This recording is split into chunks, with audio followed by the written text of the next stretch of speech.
Salut à tous, hein, on se retrouve pour une petite vidéo rapide pour parler à nouveau des trojans et une nouvelle méthode d'infection plus ou moins nouvelle parce qu'en fait il s'agit plutôt d'une variante qui s'appuie sur Word, hein, encore une fois.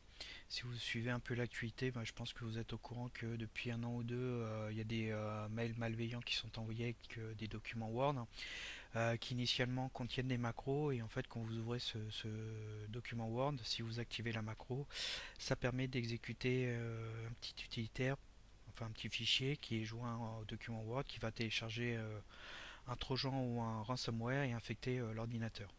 Et là en fait la variante c'est simplement en fait dans un document Word, il y a la possibilité d'insérer un objet DDE. Alors, je ne vais pas rentrer dans les détails, mais en gros c'est un peu des données qui permet en fait d'exécuter une commande CMD pour ensuite aller télécharger un utilitaire, enfin à nouveau un petit fichier ou lancer une commande pour PowerShell pour télécharger un trojan sur l'ordinateur et l'exécuter. Alors ça peut être un trojan ou un ransomware.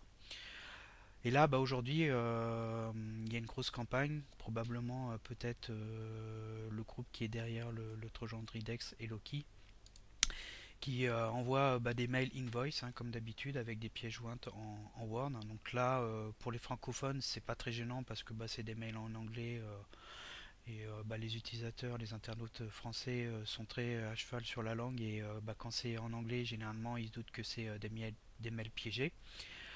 Mais il peut arriver qu'il y ait des mails en français qui reprennent par exemple les factures Freebox ou des mails de factures d'entreprise existantes. Donc c'est des mails en fait, c'est des copier-coller, hein, ils se cassent pas la tête, ils reprennent des vrais mails et ils les envoient souvent au service compta ou autres des entreprises pour essayer d'infecter les entreprises quand il s'agit d'un trojan Tridax qui est spécialisé dans le vol de données, c'est assez sympa.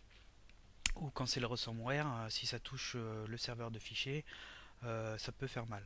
Donc là, je voulais juste vous faire une petite vidéo rapide avec cette nouvelle méthode, mais vous allez voir, bon, c'est un peu, ça repose un peu sur la même chose que les macros.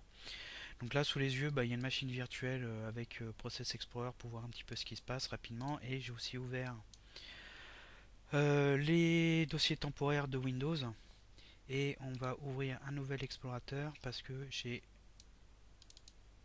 les deux documents Word qui sont ici. On va en copier sur le bureau parce que c'est pas dit que les deux fonctionnent. Et on va voir ce qui se passe. Donc on va lancer le premier document Word.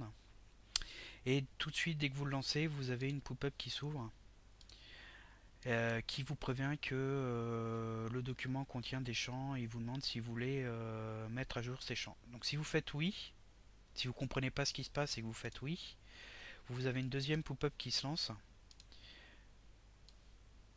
avec, on vous prévient qu'il y a une commande à exécuter avec notamment CMD et on voit aussi qu'il y a le mot PowerShell. Alors quand vous voyez le mot CMD, barrez-vous en courant, annulez tout. C'est généralement pas très bon signe.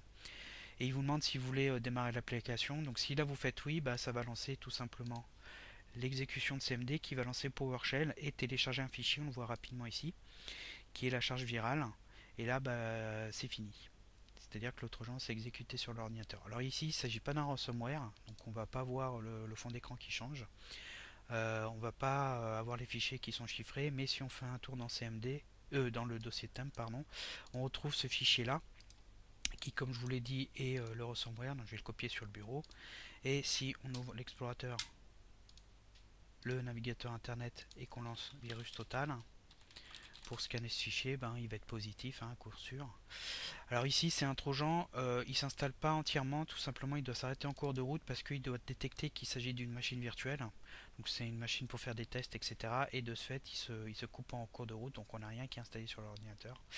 Et on voit que ici notamment Symantec le nomme en trojan, hein, mais bon c'est un fichier malveillant. Donc tout simplement qu'est-ce qui s'est passé, c'est que le document Word contient la commande CMD qui va lancer PowerShell et PowerShell va pouvoir télécharger sur un site distant. En fait, on l'avait dans la commande, je vais essayer de l'isoler, mais ça va pas être simple. Ah bon là en fait ici, c'est si vous regardez, vous avez la commande PowerShell avec le paramètre download string et on a une URL derrière HTTP et puis une adresse tordue qui contient en fait notre Trojan et ça permet de le télécharger et de l'exécuter sur l'ordinateur. Donc il y a deux choses à bien comprendre. La première chose, c'est que les documents Word par mail, quand vous en recevez, soyez très vigilant sur le contenu du mail, même si c'est en français, hein, comme vous avez pu voir, il y a des mails en français qui sont envoyés.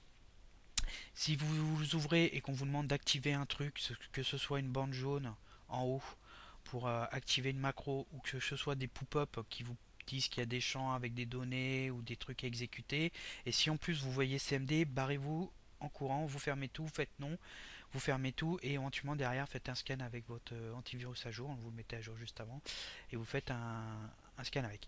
Deuxième chose, et ça je vous avais aussi prévenu pour ceux qui suivent, c'est que ici ça s'appuie sur PowerShell qui est vraiment de plus en plus utilisé. En fait c'est une alternative au script VBS qui était très courant fin 2015 pour pousser le ransomware Tesla Script.